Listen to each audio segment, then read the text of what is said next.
Hello and welcome to Bhagavad Gita study. Today I thought I will share some supplemental Gita study materials with you.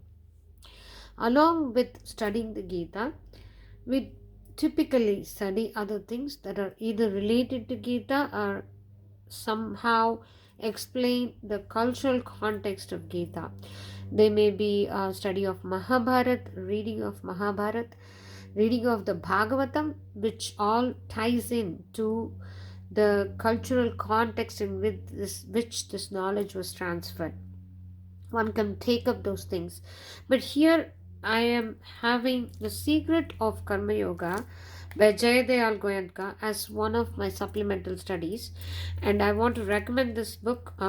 This is a great resource, very easily written and very much relevant to some of the questions that we will get, or how do I apply it in real life. That would be the thing when you start Gita, that would start to appear for a beginner.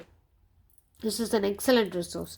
And then there is Gita Madhuryam. I have the Tamil version. It is by Swami Ram Sukdas.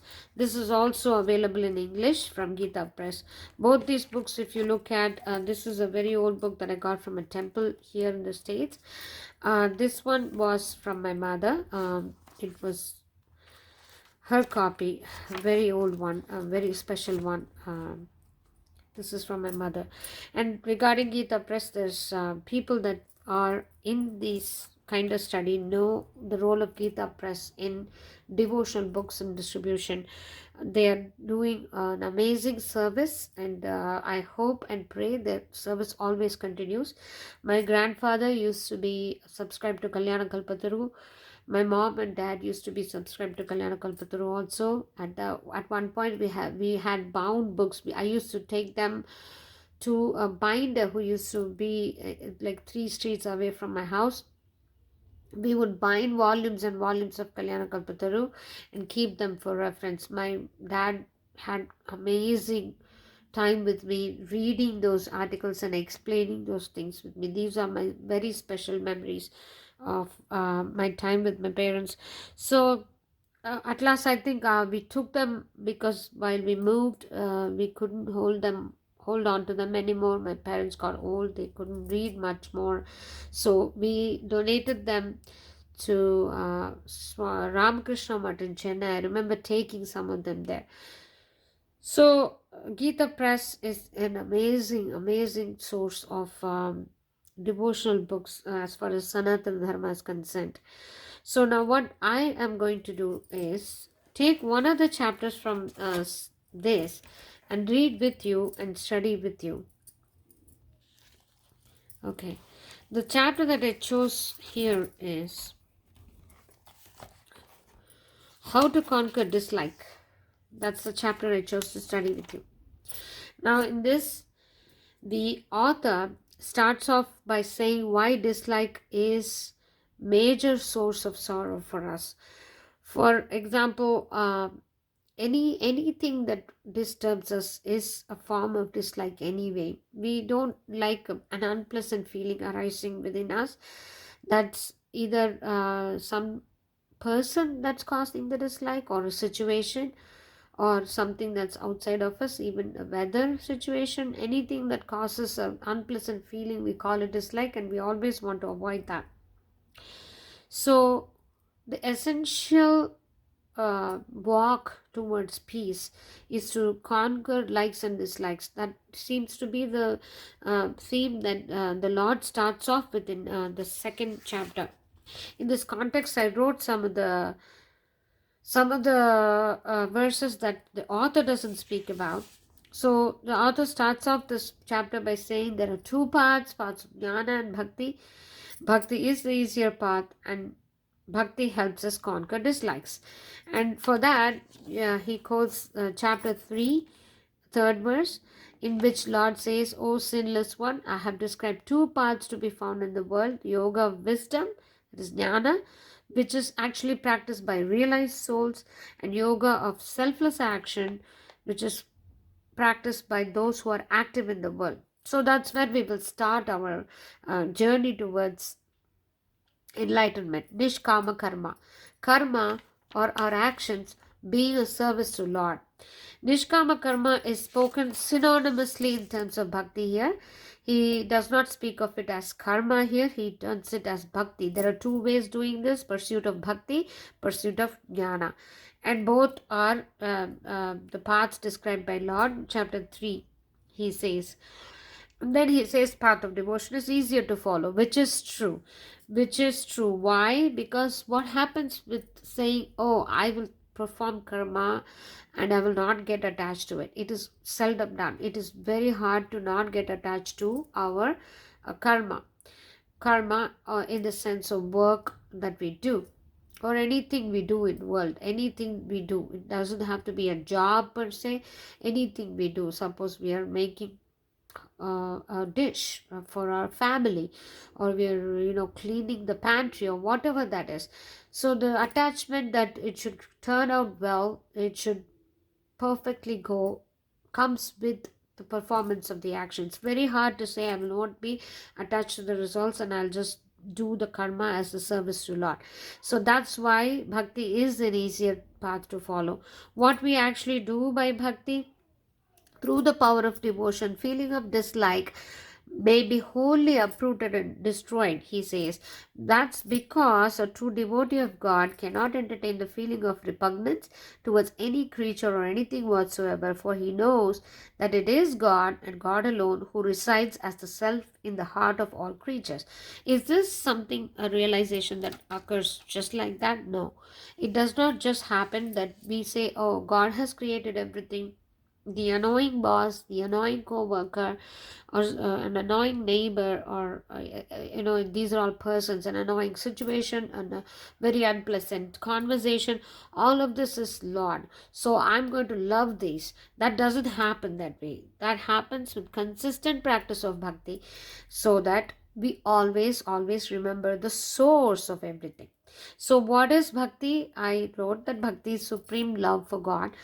So as and when we develop that love for God, when in love with God, we see that all his creations, including the situation that he puts us in, is acceptable. That is what a sadhaka affirms himself. He does not just realize it, because the realized soul is different from a sadhaka. He's just in the path of the journey. So he tells himself that, listen, I love God and God has put me in this situation. There is surely some reason to this. This is acceptable by me. And this happens in normal life too. When we love somebody so deeply, whatever they do, it does not offend us. So that's why we are going with this bhakti path. So our attachment and our dislikes are going to be transcended just by loving God. So he also says, he who realizes this will take every decree of God as cheerfully as a friend who would take the award of a friend, or a devoted wife who would take the decision of her husband. So even in families, this happens. A wife or a husband, whoever, whatever it is, a brother or a daughter, towards her mother and father, she accepts the decisions of somebody she deeply loves, because she thinks that everything that is done by that other person is for our own good. That's very much a relatable feeling, which we are going to cultivate towards Lord by practicing bhakti very consciously. In this context, I wrote down some of the verses from second chapter. Now let's look at 256. Dukkeshu anudvigna manaha sukeshu vigata spruhaha. I'm sorry, I picked up a wrong version with fonts being so small. Vitaraga bhayakrodaha stitadihi muriruchate. One who is not disturbed in mind even amidst the threefold miseries, or elated when there is happiness, and who is free from attachment, fear and anger, is called a sage of steady mind. This is an answer to a question that Arjuna asks: how do people with steady mind behave in the world? Sthita prajnasya ka bhasha. So he says, Lord says, somebody with a steady mind will not mind anything that is making him happy, anything that is putting him in misery. Both of them are same for him. And then the next thing that I noted down was 264, which is Raga Dvesha Vimuktaistu. I'm sorry. रागद्वेष विमुक्तैस्तु विषयान् इन्द्रियश्चरन् आत्मवश्यै vidheyatma prasadam adhigacchati. So, but a person free from all attachment and aversion and able to control his senses through regulative principles of freedom can obtain complete mercy of the Lord. So, imagine a person who is not shaken by anything that's supposedly a very sorrowful thing. And imagine same thing about a huge happiness, like somebody that's going to jump up and down. Imagine somebody that's able to be free from both and just handle a very very equilibrium state. That's freedom, because everything that goes up has to come down. So if you're elated with because you got some job or whatever external things that may make you happy is going to come down soon. So this person, the sage of steady mind, he is always free from those two extremes, and he is free. So prasade sarva dukhanam, that is the 65th.